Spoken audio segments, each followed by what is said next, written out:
Welcome to Sankofa Pan-African series. Please support us through Patreon and by buying me coffee.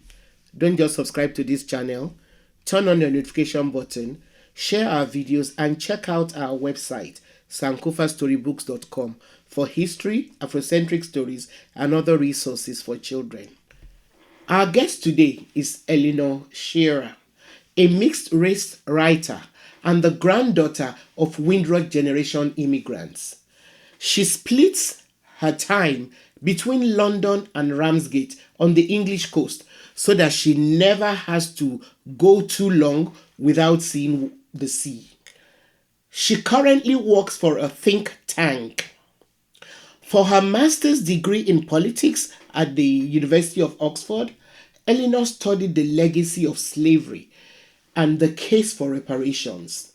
And her fieldwork in St. Lucia and Barbados helped inspire her first novel, River Sing Me Home, about a mother's relentless search for her children, which I thoroughly enjoyed reading. Welcome, ELEANOR. Please give us an overview of your novel without giving too much away, because we want all our viewers out there to go out and get their copies of River Sing Me Home. Yes, so the book is set in the Caribbean just after the abolition of slavery, and it's about a woman called Rachel who's trying to find the children that were taken from her and sold to different plantations. It's inspired by women in the Caribbean that we know really did make these kind of journeys after slavery ended. And when I learned about the fact that there were these real women that did this, I was just so inspired by their bravery that I knew I wanted to write a story inspired by them. Could you please read us an excerpt? Absolutely. So the first one I'll be reading is from chapter 1, so the beginning of the story. Okay. It was the blackest part of the night, and Rachel was running. Branches tore at her skin. Birds screeching took flight at the pounding of her strides. The ground was muddy and uneven, slick with the residue of recent rains, and she slipped, falling hard against the rough bark of a palm tree. She slid down to the soil, to where ants marched and beetles scurried and unseen worms burrowed through the earth. With ragged breaths, she gulped the heavy, humid air into her lungs. She could taste its dampness on her tongue, tinged with the acidic bite of her own fear. What had she done? She looked behind her. Looming in the darkness was the outline of the mill on Providence Plantation, its arms splayed out like 4 sharp-edged daggers marking an angry cross into the sky. Terror clawed at her throat, as if the mill itself had eyes and could whisper to the overseer what it had seen. It was not too late. She could still climb back over the wall and creep through the fields of half-planted cane, where gaping holes awaited young green stalks. She could return to her hut, one wooden square among many, and lie back on the sleeping mat that was worn thin from 40 years of use. She could wait for dawn and another day of labour. Scrambling to her feet, she kept running. Her legs plunged her deeper into the half-formed shadows of the forest. Her chest ached. She wanted to collapse, but could not. Her body, unbidden, carried her further and further away from Providence. Every snap of a twig sounded like a gunshot. The murmuring of cane toads became the distant cries of searching men. She must keep running. Alone, mud-streaked, with weariness sinking into her very bones, a question haunted her. Was this freedom? The empty forest, her fleeing sick with dread. Was this what they had hoped for all along? What drew you to history as a source for fiction? It's always easier to write about what's going on right now, but depending on history to flesh out fiction takes a lot of research. It does. So I studied history, and I actually, not strictly for this novel, but just as part of my general interest in Caribbean history, because of my grandparents being from the Caribbean, I did a master's where I was looking at the history of slavery in the Caribbean. And it was part of that process of doing this academic study of history that I kind of realized its limitations for these periods of these parts of the past that I'm interested in, and I think that are at risk of being forgotten or are little understood. So we're talking about, when you're talking about the history of enslaved people that left behind so little in terms of written traces and, you know, their own stories that they could tell for themselves. And so you're forced to imagine into those gaps. And I think that the best way to kind of encourage an empathy and a connection with these people and not let their memories slip out of our consciousness is through fiction, is through being able to draw these vivid worlds where you can imagine the kind of lives they would have led. So yeah, it was sort of almost frustration with studying the history in one particular way that was encouraging a lot of kind of examination of written material. And then at the same time, going to the Caribbean and having family there, I was aware of this sort of rich oral tradition, the way that stories are passed down in different ways. And that really inspired me to try and write this novel and give the novel a sort of oral history feel to it as well. You know, it's a book where lots of characters, not just my main character, get a chance on the page to tell their stories, and you get a kind of glimpse of the lives that they were living. Different people, be they Black or be they Indigenous from the region. So yeah, I feel like it was that sense that fiction is the best vehicle to really build that empathy, build that vivid picture of what the past would have been like. And I think it's really important that we keep those memories. At the start of the novel, Rachel, the main character, has just fled a captivity. And although she has her physical deliverance or physical freedom from slavery, she does not quite feel the elation of liberation that she had expected to feel. What are you expecting your audience to take away from the animating question that seems to dog Rachel around the idea of the notion of freedom? Because it is an animated question that runs right through the novel.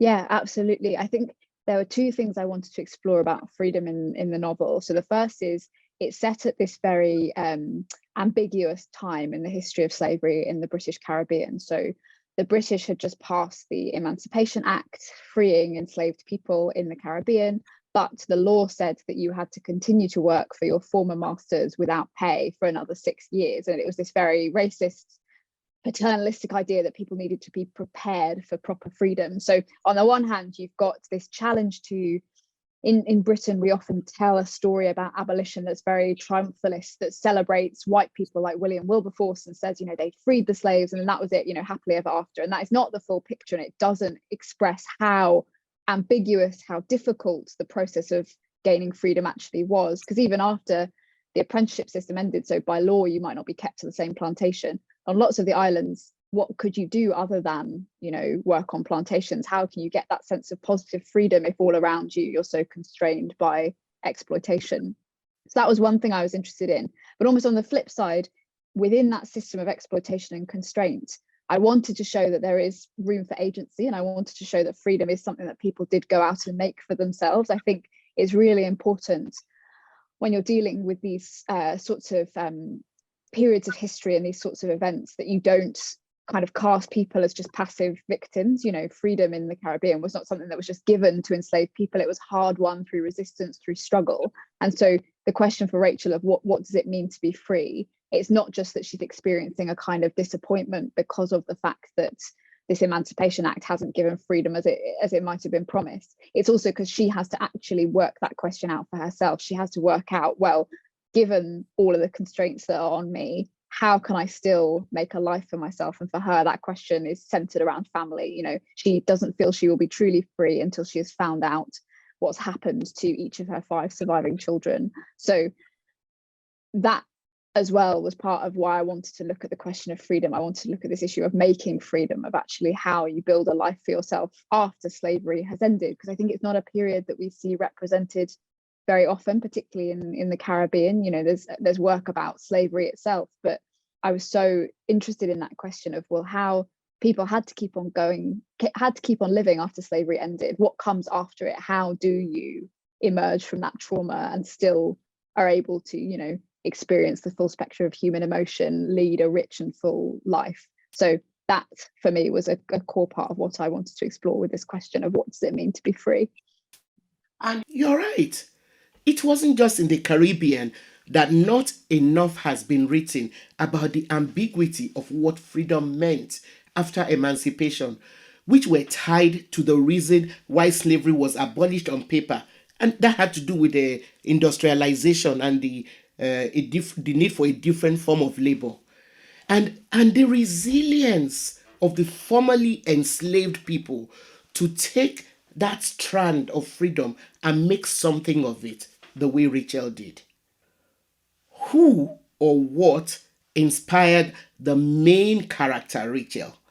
Because she's an incredible woman. Yeah, so she's drawing on history, and she's drawing on a kind of personal experience as well. So the history part of her, as I say, we know there were women in the Caribbean that really made journeys to find their children. And in particular, there was one text, which is an oral history. So it's the grandchildren of this man transcribed his life story as told to them. And he was called Samuel Smith. He was born in Antigua in the 1870s. And he remembers his great grandmother, a woman called Mother Rachel, who walked from the south of Antigua up to the north to find her daughter Minty after abolition. So obviously Mother Rachel, there's a kind of line there through to Rachel in my story. But in order to sort of flesh her out and think about what would her inner world have been like, how would she have felt, I was really drawing on the Black women in my own life. So particularly my mother, my step grandmother, my aunt, and I never met my grandmother, but I've heard so many stories about her. And all of these women having their different ways, whether it's, you know, my grandmother and my step grandmother coming over from the Caribbean to the UK, or my mother and my aunt having to navigate their lives here and entering into elite spaces like universities and particular professions. They've all experienced a lot of racism, they've experienced hardship and suffering, but in spite of that, they still have so much hope and optimism and love and joy. So that was something I wanted to explore with Rachel, this question of how do you keep that full sense of yourself in spite of the experiences you've had, but also how have you been changed by those experiences. I think I deliberately made Rachel quite a cautious character, particularly at the beginning of the novel, quite watchful, quite you know, afraid of what the world can do to her because of the experiences she's been through. And that really does speak to how I've noticed, you know, say my mum is in the safety of our own home amongst our family, she's the loudest, most gregarious, funny woman you've ever heard. But then out in the world, she can often come across as very reserved. And it is a survival mechanism. It's a way that she's adapted because of the way that she's been treated. So I was interested in that question of, you know, how is the character of a Black woman in Rachel's time or in our own time assembled out of these experiences, and how could I reflect that on the page? So yeah, Rachel drawing from life and drawing from history as well.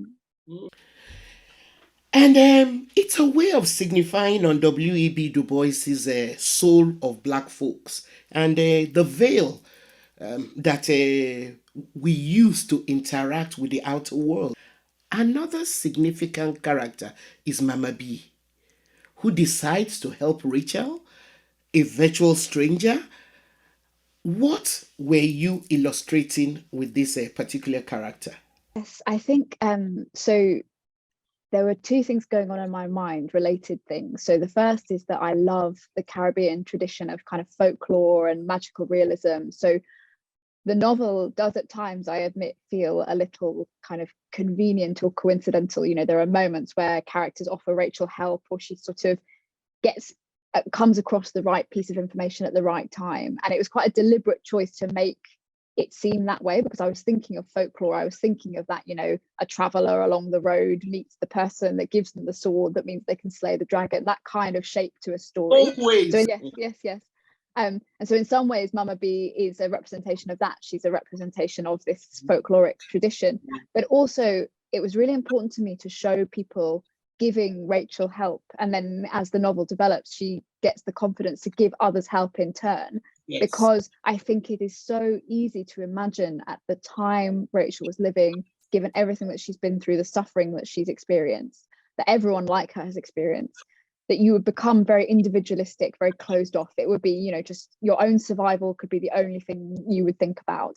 And we know that life wasn't like that for enslaved people. We know that there was community. We know that there was help even in the hardest times. And so, you know, as well as Mama B, there's many other characters, and it's a very small moment in the book, but one of the very minor, even unnamed characters I think about a lot is there's a moment when Rachel is in Bridgetown, the capital of Barbados, and there's a beggar man on the street who gives her his blanket to help her hide her face because she's worried about being discovered.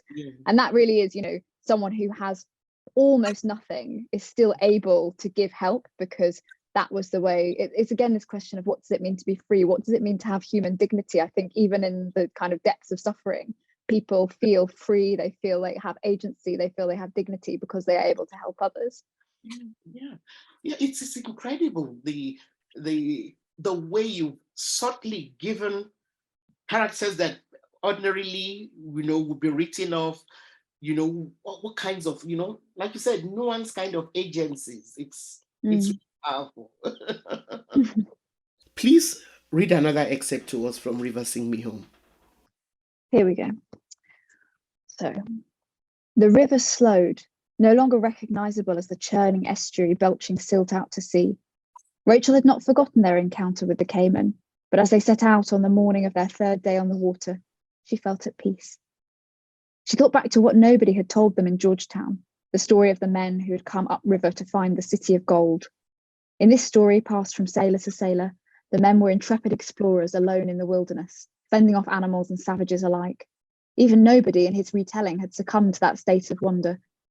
Here were brave men, his burning eyes said as he spoke, men who had dared to venture into the dark heart of British Guiana with nothing but their paddles and their wits. Rachel wondered whether these men had really felt as solitary as the story suggested. She didn't feel alone at all, though they had not seen another person since the last plantation outside Georgetown. The world around them was full of life. Even before they had seen the caiman, she had known it. She had heard the birds and seen the insects that hovered over the surface of the water. After the caiman, she saw even more evidence of life. Her eyes were drawn to the river itself, and she began to see that it was teeming with fish. Some were small and quick as they darted towards the surface. Sunlight would glint off their silver scales before they dived back into the depths. Others were larger and stayed deeper in the river, visible only as dark shadows in the brown water. All these and more Rachel saw as she became more attuned to the river, and she did not feel alone. It was humbling, this much was true. It reminded her that they were far away from any human settlement, and it almost felt like a foreign land, though they were still in territory claimed by the British as their own.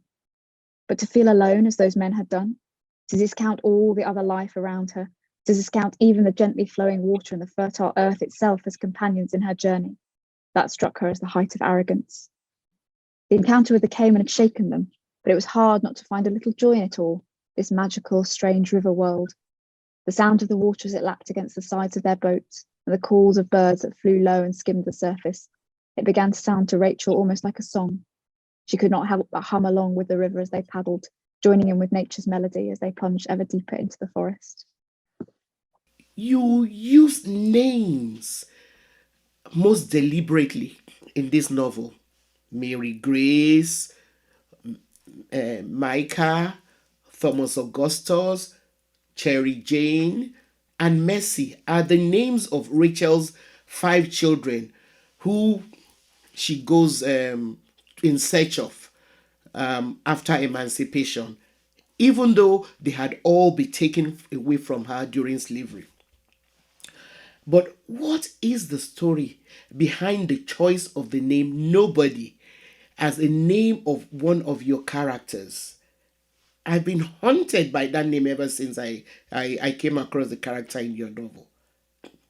So all of the names, or almost all of the names in the book, are actually taken from real historical documents. So it was a kind of important act of almost witnessing for me to take the little traces we have of people that were alive at the time, from usually from the slave registers, so these big compendiums of the lists of all the enslaved people on different plantations. I would go through those and I would look and I would find names that felt evocative. And so there really was an enslaved person called Nobody who lived in Barbados in the 1830s. And so as soon as I saw that name, I just thought, I need to name a character this, because as you say, it's such a powerful name, and it has this kind of obviously this horrible, almost dehumanizing element to it, but it also has this classical root, because it's I imagine the reason it was chosen, because a lot of the naming conventions on plantations were very much around, you'd have Greek god names and you'd have biblical names. It was quite grandiose. Yes, and Nobody is, I actually hadn't realized this until a friend of mine pointed out to me, that the in the Odyssey, it's the name that Odysseus gives the Cyclops, I think, when he is asked who he is, he says, "Oh, I'm nobody, that's my name." And so there's probably a bit of a classical allusion going on, some clever planter. But yeah, the naming, obviously names are so powerful, and renaming and the giving of names was such a core part of slavery, you know, giving people a name that had no connection to their ancestry. And it's extraordinary to me that even, you know, we were talking earlier about sort of history never really goes away, and it has echoes through to the present day. But my grandmother, who was born in St. Lucia in 1930, her mother was native Caribbean and was going to give her a name that is now lost to our family, you know, tradition. But she was taken to the white priest at the Catholic Church to be baptized, and the priest said, "I'm not giving her that name. I'm going to give her a nice Christian name, Bridget." So, you know, even in living memory, there were people who were experiencing this in the Caribbean, of being given particular names rather than being able to express their own cultures through their name. It's apparent from your introduction that your mixed heritage is important to you. How did this influence your portrayal of one of Rachel's daughters, the one who passes for white? How difficult was it to treat that character with the level of compassion that you did? Yes, it was difficult. So I always knew that each of Rachel's children was going to represent in a different way what it means to be free. And so the novel touches on armed insurrection as one example of, you know, a kind of vision of freedom that says, I will not be free unless everyone is free, unless the system of slavery itself is overthrown. You've got runaway communities, people that take themselves off into the rainforest, into the mountains, and their vision of freedom is, well, I'm free because I have left the plantation, even if others continue to be on it. And then, yeah, you do have this vision of freedom that's it's essentially the opposite of Rachel's quest, where Rachel is trying to undo the damage of slavery to her family, trying to piece the fragments of her family back together. You've got freedom as, well, I'm going to deny my ancestry, I'm going to deny my heritage, and I'm going to use that to access different spaces, more privileged spaces than I would otherwise. And it was hard to write this character because, as you say, I'm very proud of my mixed heritage. I'm someone who chooses to identify very actively with it. But I also wanted the novel, without judgment, to show all of the ways people were making freedom for themselves. And we know that this issue of passing was a way to make that freedom. And not just, you know, you've got passing on so many different levels. You've got the passing off as white, you've got passing off as someone who was born free when you might have been born a slave. You would have had people that would have forged, you know, freedom papers and documents and other things. So, or in many different ways, you would have had people who were, you know, omitting parts of their history in order to get ahead and in order to get a more secure life. And I knew it was interesting to have this in the novel because of the fact that it does have that mirror with Rachel's journey. And so it's so hard for her. In some ways, I think that child is one of the hardest for her to reconcile with, because all the others, whatever's happened to them, you know, she understands the kind of freedom it is they're seeking. Whereas for her, that's no freedom really, to sort of lie about who you are in order to get ahead. But I think the point of the novel, we spoke earlier about this issue of constraint and how you make freedom, how you have agency even in these very exploitative, oppressive systems. And so I think the point is that all forms of freedom in the novel have their costs and they have their benefits. You know, it's very dangerous to take part in an armed insurrection. Being a maroon runaway in the rainforests leads to certain insecurities, and, you know, like I say, you know, that even your friends, your brothers, your sisters, your parents may still be living on the plantation, and there's nothing you can do about that. You've only got yourself out. And so for characters that pass, they have looked at that weighting of, well, I can't see my family again, I can't be honest about who I am, but on the other hand, I gain all of these benefits and freedoms. And they've just let you know, those scales fall one way, where another character might make a different choice. So I was really trying to explore that issue of, how do you weigh up these complexities of freedom in this world which has so much constraint, and different characters will arrive at different conclusions about what they can bear and what they can't. So, what are you working on now, and when can we expect your next novel? Oh, thank you. So at the moment, it's very tentatively coming out in spring 2025. So a little while away. I'm working on it now, and it is a love story, and it's set in Nova Scotia, actually. So it is about the Jamaica Maroons that ended up in Nova Scotia. And also about the community of free Black people from the United States that ended up there. And it's about these two women from these two communities that meet and fall in love in this landscape that is just so radically different from what people would have known in Jamaica or Virginia, that I found it so inspiring to think of people ending up in Nova Scotia in history. So yeah, that's what it's about. Thank you very much, Eleanor. It's been such fun, just picking your brain a little about this incredible novel that you've written.